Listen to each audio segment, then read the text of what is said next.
আপোনালোক সকলোৱে ইতিমধ্যে অৱগত যে আমাৰ মৰমৰ জুবিন গাৰ্গৰ যিটো পোষ্টমৰ্টেম কৰা কথা আছিল, পোষ্টমৰ্টেমৰ কাম সম্পূৰ্ণ হ'ল আৰু এতিয়া জুবিন গাৰ্গৰ পাৰ্থিৱ শৰীৰ আমাৰ ভাৰতৰ ৰাষ্ট্ৰদূত বা আমাৰ যিখিনি বিষয়া আছে বা জুবিনৰ বন্ধু আছে তেওঁলোকক অৰ্পণ কৰি দিয়া হৈছে। ইয়াৰ নেক্সট ষ্টেপটো হ'ল তেখেতক আমি পাৰ্থিৱ শৰীৰক আমি দিল্লীলৈকে লৈ আহিম আৰু দিল্লীৰ পৰা এখন বিশেষ বিমানযোগে আমি তেখেতক গুৱাহাটীলৈকে লৈ আহিম।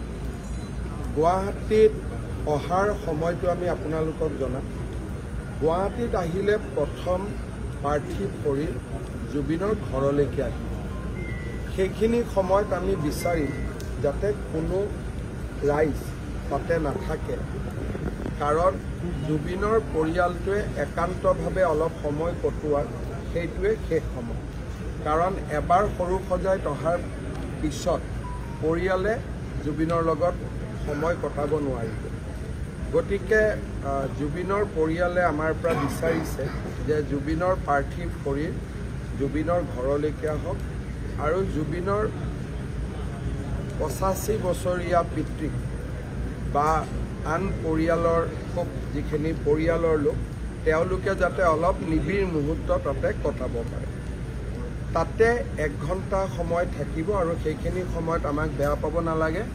আৰক্ষীয়ে আমি কৈছোঁ যাতে জুবিনৰ পৰিয়ালে জুবিনৰ লগত অন্তৰংগ সময় অলপ কটোৱাৰ পৰিৱেশ এটা যাতে সৃষ্টি কৰি দিয়ে। তাৰপিছত আমি সৰু সজাইলৈকে তেখেতক লৈ আহিম আৰু আমাৰ ইণ্ডোৰ ষ্টেডিয়ামৰ সন্মুখৰ যিখিনি জেগা আছে তাতে আমি জুবিনৰ পাৰ্থিৱ শৰীৰ ৰাখিম।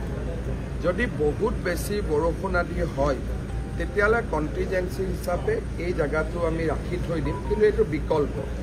তাতে আমাৰ ব্যৱস্থা হ'ব। তাৰ পিছফালে জুবিনৰ পৰিয়ালে থাকিব পৰা অলপমান ব্যৱস্থা কৰি দিয়া হ'ব।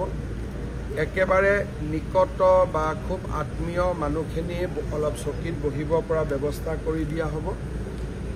আমাৰ য'ত হেলিপেড আছে, যিসকল ৰাইজে অলপ বেছি দেৰি থাকিব খোজে সেই জেগাটো আমি ডেভেলপ কৰিম।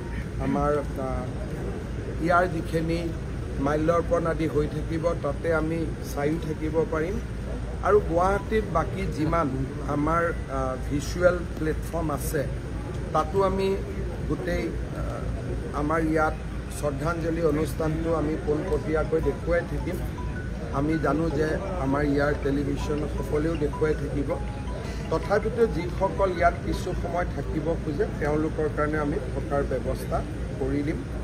আমি এনাফ টয়লেটছ আদিৰো ব্যৱস্থা কৰিম, খোৱা পানীৰো ব্যৱস্থা কৰিম আৰু অহাকালি আমি এইটো চিন্তা কৰিছোঁ যে নেশ্যনেল হাইৱেত আমি ট্ৰাকছ আদি সোমাব নিদিম। বাইহাটা চাৰিআলিত তেওঁলোক যাবগৈ, যাতে ইয়াত থকা পাৰ্কিং লটছখিনি আমি ল'ব পাৰোঁ, কাৰণ অসমৰ বিভিন্ন জেগাৰ পৰা মানুহ আহিব।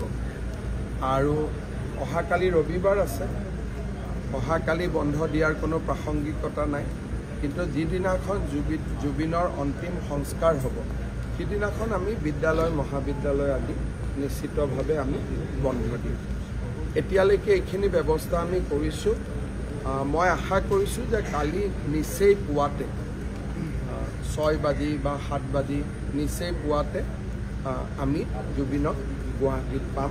আজিৰ দিনটো আমি আগ্ৰহেৰে অপেক্ষা কৰিব লাগিব।